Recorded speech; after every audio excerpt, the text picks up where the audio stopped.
एक दिव्यांग कलाकार है जो राजूला, मलुशाही, नेवोली, हुड़का बोल, जागर जैसे विभिन्न म्यूजिक फॉर्म्स को लोकप्रिय बना रहे हैं। इन्होंने इनसे जुड़ी कई ऑडियो रिकॉर्डिंग्स भी तैयार की है। उत्तराखंड के फोक म्यूजिक में अपनी प्रतिभा का प्रदर्शन कर पूरन सिंह जी ने कई पुरस्कार भी जीते हैं। समय की सीमा के चलते मैं यहाँ सभी अवार्डीज की बातें भले न कर पाऊं, लेकिन मुझे विश्वास है कि आप उनके बारे में जरूर पढ़ेंगे। मुझे उम्मीद है कि ये सभी कलाकार परफॉर्मिंग आर्ट्स को और पॉपुलर बनाने के लिए ग्रास रूट्स पर सभी को प्रेरित करते रहेंगे। मेरे प्यारे देशवासियों, तेजी से आगे बढ़ते हमारे देश में डिजिटल इंडिया की ताकत कोने कोने में दिख रही है। डिजिटल इंडिया की शक्ति को घर घर पहुंचाने में अलग अलग ऐप्स की बड़ी भूमिका होती है। ऐसा ही एक ऐप है ई संजीवनी। इस ऐप से टेली कंसल्टेशन यानी दूर बैठे वीडियो कॉन्फ्रेंस के माध्यम से डॉक्टर से अपनी बीमारी के बारे में सलाह कर सकते हैं। इस ऐप का उपयोग करके अब तक टेली कंसल्टेशंस करने वालों की संख्या 10 करोड़ के आंकड़े को पार कर गई है। आप कल्पना कर सकते हैं, वीडियो कॉन्फ्रेंस के माध्यम से 10 करोड़ कंसल्टेशंस, मरीज और डॉक्टर के साथ अद्भुत नाता। ये बहुत बड़ी अचीवमेंट है। इस उपलब्धि के लिए मैं सभी डॉक्टरों और इस सुविधा का लाभ उठाने वाले मरीजों को बहुत बहुत बधाई देता हूं। भारत के लोगों ने तकनीक को कैसे अपने जीवन का हिस्सा बनाया है, ये इसका जीता जागता उदाहरण है। हमने देखा है कि कोरोना के काल में ई संजीवनी ऐप, इसके जरिए टेली कंसल्टेशन लोगों के लिए एक बड़ा वरदान साबित हुआ है। मेरा भी मन हुआ कि क्यों ना इसके बारे में मन की बात में हम एक डॉक्टर और एक मरीज से बात करें, संवाद करें और आप तक बात को पहुंचाएं। हमें जानने की कोशिश करें कि टेली कंसल्टेशन लोगों के लिए आखिर कितना प्रभावी रहा है। हमारे साथ सिक्किम से डॉक्टर मदन मणि जी हैं। डॉक्टर मदन मणि जी रहने वाले सिक्किम के ही हैं, लेकिन उन्होंने एमबीबीएस धनबाद से किया और फिर बनारस हिंदू यूनिवर्सिटी से एमडी किया। वो ग्रामीण इलाकों के सैकड़ों लोगों को टेली कंसल्टेशन दे चुके हैं। नमस्कार, नमस्कार मदन मणि जी। जी नमस्कार सर। मैं नरेंद्र मोदी बोल रहा हूँ। जी जी सर। आप तो बनारस में पढ़े हैं? जी मैं बनारस में पढ़ा हूँ सर। अपना मेडिकल एजुकेशन वहीं हुआ? जी जी। तो जब आप बनारस में थे तब का बनारस और आज बदला हुआ बनारस कभी देखने गए कि नहीं गए? जी प्रधानमंत्री जी, मैं जा नहीं पाया हूँ जब से मैं वापस सिक्किम आया हूँ, लेकिन मैंने सुना है कि काफी बदल गया है। तो कितने साल हो गए आपको बनारस छोड़े? बनारस 2006 से छोड़ा हुआ हूँ। ओह, फिर तो आपको जरूर जाना चाहिए। जी जी।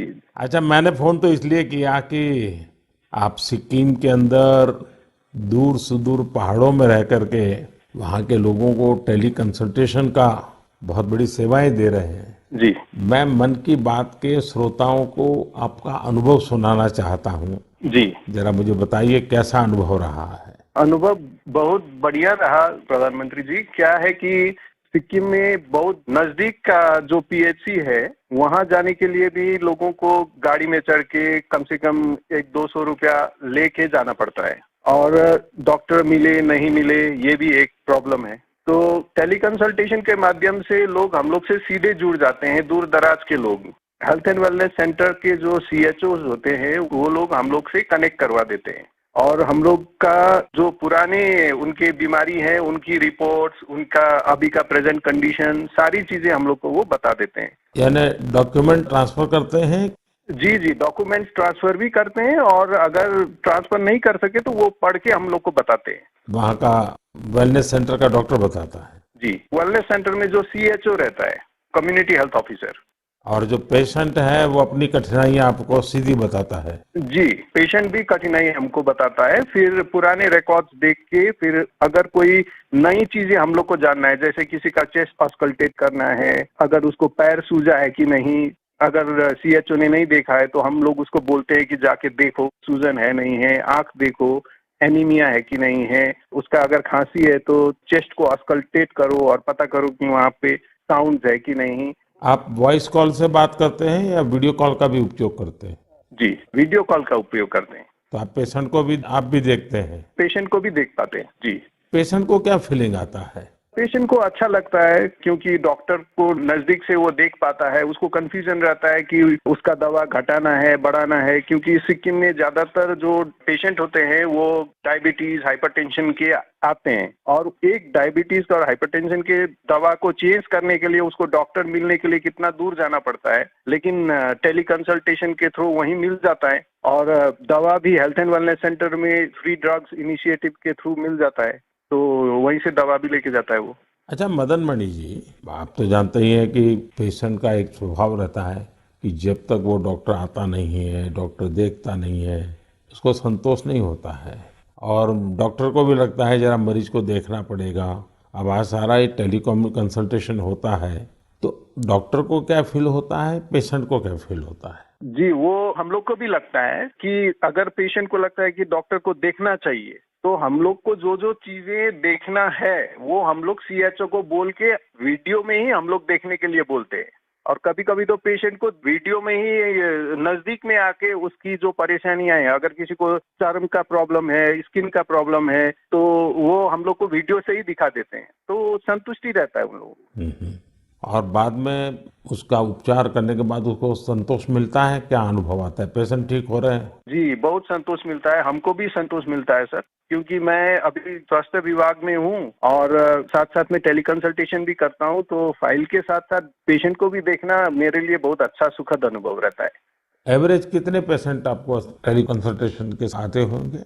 अभी तक मैंने 536 पेशेंट देखे हैं। ओह, यानी कि आपको काफी इसमें महारत आ गई है। जी, अच्छा लगता है देखने में। चलिए, मैं आपको शुभकामनाएं देता हूँ। इस टेक्नोलॉजी का उपयोग करते हुए आप सिक्किम के दूर सुदूर जंगलों में, पहाड़ों में रहने वाले लोगों की इतनी बड़ी सेवा कर रहे हैं। और खुशी की बात है कि हमारे देश के दूर दरार क्षेत्र में भी टेक्नोलॉजी का इतना बढ़िया उपयोग हो रहा है। चलिए, मेरी तरफ से आपको बहुत बहुत बधाई। Thank you. साथियों, डॉक्टर मदन मणि जी की बातों से साफ है कि ई संजीवनी ऐप किस तरह उनकी मदद कर रहा है। डॉक्टर मदन जी के बाद अब हम एक और मदन जी से जुड़ते हैं। ये उत्तर प्रदेश के चंदौली जिले के रहने वाले मदन मोहनलाल जी हैं। अब ये भी संयोग है कि चंदौली भी बनारस से सटा हुआ है। आइए मदन मोहन जी से जानते हैं कि ई संजीवनी को लेकर एक मरीज के रूप में उनका अनुभव क्या रहा है। मदन मोहन जी प्रणाम। नमस्कार। नमस्कार साहब। नमस्कार। अच्छा, मुझे बताया गया है कि आप डायबिटीज के मरीज हैं जी और आप टेक्नोलॉजी का उपयोग करके टेली कंसल्टेशन कर करके अपनी बीमारी के संबंध में मदद लेते हैं। जी एक पेशेंट के नाते, एक दर्दी के रूप में मैं आपके अनुभव सुनना चाहता हूं, ताकि मैं देशवासियों तक इस बात को पहुंचाना चाहूं कि आज की टेक्नोलॉजी से हमारे गांव में रहने वाले लोग भी किस प्रकार से इसका उपयोग कर सकते हैं। जरा बताइए कैसे करते हैं। ऐसा है सर कि हॉस्पिटलें दूर हैं, और जब डायबिटीज हमको हुआ तो हमको जो 5-6 किलोमीटर दूर जाकर इलाज करना पड़ता था, दिखाना पड़ता था। और जब से व्यवस्था आप द्वारा बनाई गई है, इससे है कि मैं जाता हूँ, हमारा जांच होता है, हमको बाहर के डॉक्टरों से बात भी करा देती हैं और दवा भी दे देती हैं। इससे हमको बड़ा लाभ है और लोगों को भी लाभ है इससे। तो एक ही डॉक्टर हर बार आपको देखते हैं कि डॉक्टर बदलते जाते हैं? जैसे उनको नहीं समझ, जिस डॉक्टर को दिखा देती हैं, वही बात करके दूसरे डॉक्टर से हमसे बात कराती हैं। और डॉक्टर आपको जो गाइडेंस देते हैं वो आपको पूरा फायदा होता है उससे? हमको फायदा होता है, हमको उससे बहुत बड़ा फायदा है, और गांव के लोगों को भी फायदा उससे है। सभी लोग वहाँ पहुँचते हैं कि भैया हमारा बीपी है, हमारा शुगर है, टेस्ट करो, जांच करो, दवा बताओ। अब पहले तो 5-6 किलोमीटर दूर जाते थे, लंबी लाइन लगी रहती थी, पैथोलॉजियों में लाइन लगी रहती थी, एक एक दिन का समय नुकसान होता था मतलब आपका समय भी बच जाता है। और पैसा भी व्यय होता था। यहाँ पे निःशुल्क सेवाएं सब हो रही हैं। अच्छा, जब आप अपने सामने डॉक्टर को मिलते हैं तो एक विश्वास बनता है, चलो भाई डॉक्टर हैं, उन्होंने मेरी नाड़ी देख ली है, मेरी आंखें देख ली है, मेरा जीभ को भी चेक कर लिया है, तो एक अलग फीलिंग आता है। अब ये टेली कंसल्टेशन करते हैं तो वैसा ही फिर संतोष होता है आपको? हाँ, संतोष होता है कि हमारी नाड़ी पकड़ रहे हैं, आला लगा रहे हैं, ऐसा मुझे महसूस होता है। और हमको बड़ा तबीयत खुश होती है कि भाई इतनी अच्छी व्यवस्था आप द्वारा बनाई गई है, जिससे कि हमको यहाँ परेशानी से जाना पड़ता था, गाड़ी भाड़ा देना पड़ता था, वहाँ लाइन लगाना पड़ता था, और सारी सुविधाएं हमको घर बैठे बैठे मिल रही है। चलिए मदन मोहन जी, मेरी तरफ से आपको बहुत शुभकामनाएं हैं। उम्र के इस पड़ाव पर भी आप टेक्नोलॉजी को सीखे हैं, टेक्नोलॉजी का उपयोग करते हैं। औरों को भी बताइए ताकि लोगों का समय भी बच जाए, धन भी बच जाए, और उनको जो भी मार्गदर्शन मिलता है उससे दवाइयाँ भी अच्छे ढंग से हो सकती हैं। हाँ, और क्या। चलिए, मेरी बहुत बहुत शुभकामनाएं हैं आपको मदन मोहन जी। बनारस को साहब आपने काशी विश्वनाथ को एकदम बना दिया, डेवलपमेंट कर दिया। ये आपको बधाई है हमारे तरफ से। मैं आपका धन्यवाद करता हूँ। हमने क्या बनाया जी, बनारस के लोगों ने बनारस को बनाया है। नहीं तो हम तो माँ गंगा की सेवा के लिए माँ गंगा ने बुलाया है, बस, और कुछ नहीं। ठीक है जी, बहुत बहुत शुभकामनाएं आपको। प्रणाम जी। नमस्कार सर। नमस्कार जी। साथियों, देश के सामान्य मानवी के लिए, मध्यम वर्ग के लिए, पहाड़ी क्षेत्रों में रहने वालों के लिए ई संजीवनी जीवन रक्षा करने वाला ऐप बन रहा है। ये है भारत की डिजिटल क्रांति की शक्ति, और इसका प्रभाव आज हम हर क्षेत्र में देख रहे हैं। भारत के यूपीआई की ताकत भी आप जानते ही हैं। दुनिया के कितने ही देश इसकी तरफ आकर्षित हैं। कुछ दिन पहले ही भारत और सिंगापुर के बीच यूपीआई पे नाउ लिंक लॉन्च किया गया। अब सिंगापुर और भारत के लोग अपने मोबाइल फोन से उसी तरह पैसे ट्रांसफर कर रहे हैं जैसे वे अपने अपने देश के अंदर करते हैं। मुझे खुशी है कि लोगों ने इसका लाभ उठाना शुरू कर दिया है। भारत का ई संजीवनी ऐप हो या फिर यूपीआई, ये ईज ऑफ लिविंग को बढ़ाने में बहुत मददगार साबित हुए हैं। मेरे प्यारे देशवासियों, जब किसी देश में विलुप्त हो रहे किसी पक्षी की प्रजाति को, किसी जीव जंतु को बचा लिया जाता है तो उसकी पूरी दुनिया में चर्चा होती है। हमारे देश में ऐसी अनेकों महान परंपराएं भी हैं जो लुप्त हो चुकी थी, लोगों के मन मस्तिष्क से हट चुकी थी, लेकिन अब इन्हें जनभागीदारी की शक्ति से पुनर्जीवित करने का प्रयास हो रहा है। तो इसकी चर्चा के लिए मन की बात से बेहतर मंच और क्या होगा। अब जो मैं आपको बताने जा रहा हूं वो जानकर वाकई आपको बहुत प्रसन्नता होगी, विरासत पर गर्व होगा।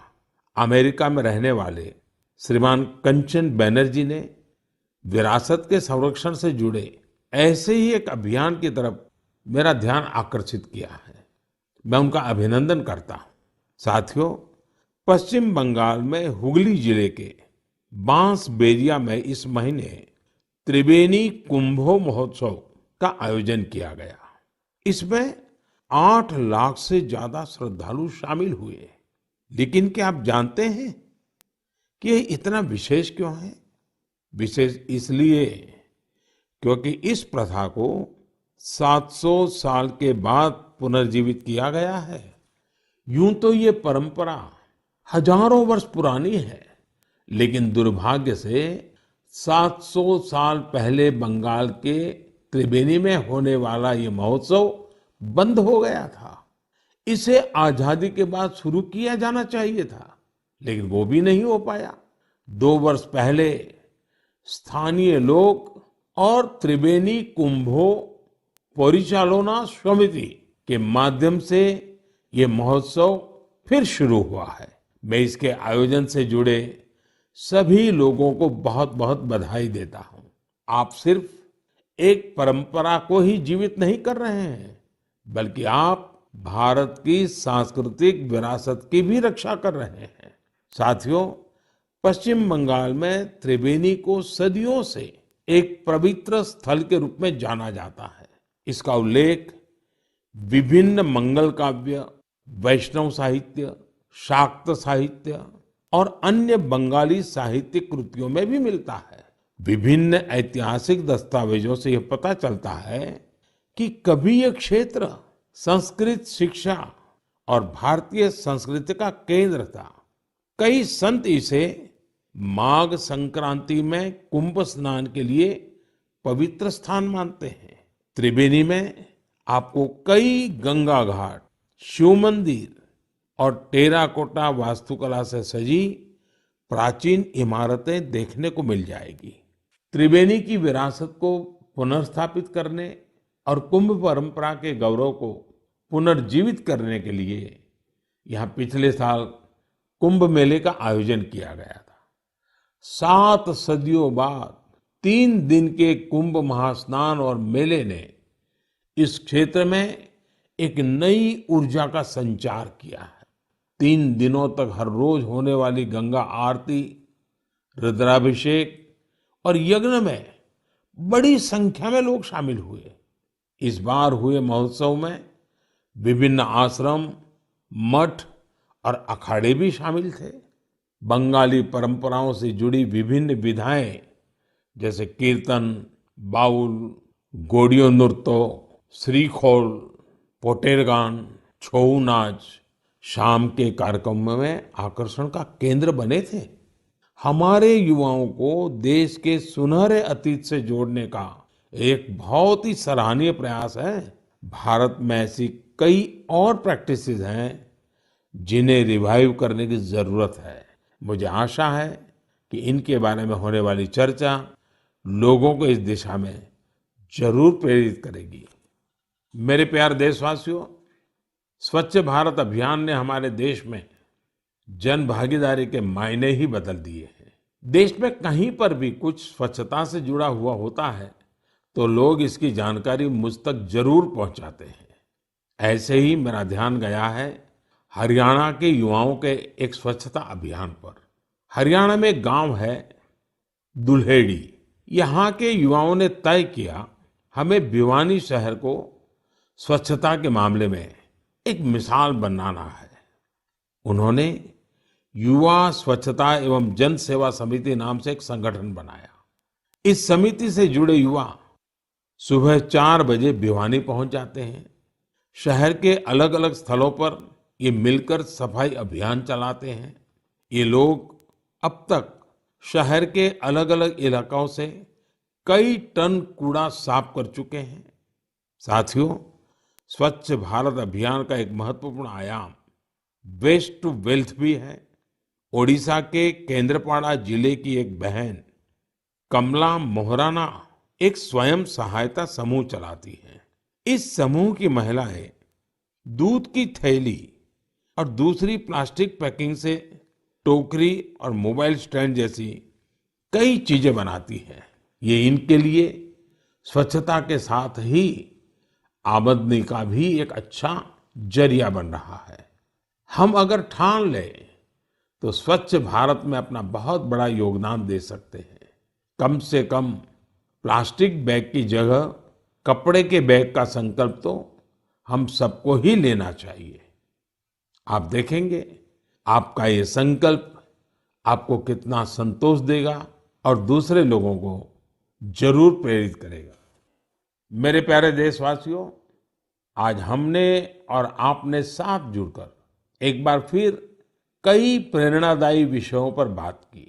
परिवार के साथ बैठ करके उसे सुना और अब उसे दिन भर गुनगुनाएंगे भी। हम देश की कर्मठता की जितनी चर्चा करते हैं उतनी ही हमें ऊर्जा मिलती है। इसी ऊर्जा प्रवाह के साथ चलते चलते आज हम मन की बात के 98वें एपिसोड के मुकाम तक पहुंच गए हैं। आज से कुछ दिन बाद ही होली का त्योहार है। आप सभी को होली की शुभकामनाएं। हमें हमारे त्योहार वोकल फॉर लोकल के संकल्प के साथ ही मनाने हैं। अपने अनुभव भी मेरे साथ शेयर करना न भूलिएगा। तब तक के लिए मुझे विदा दीजिए। अगली बार हम फिर नए विषयों के साथ मिलेंगे। बहुत बहुत धन्यवाद। नमस्कार।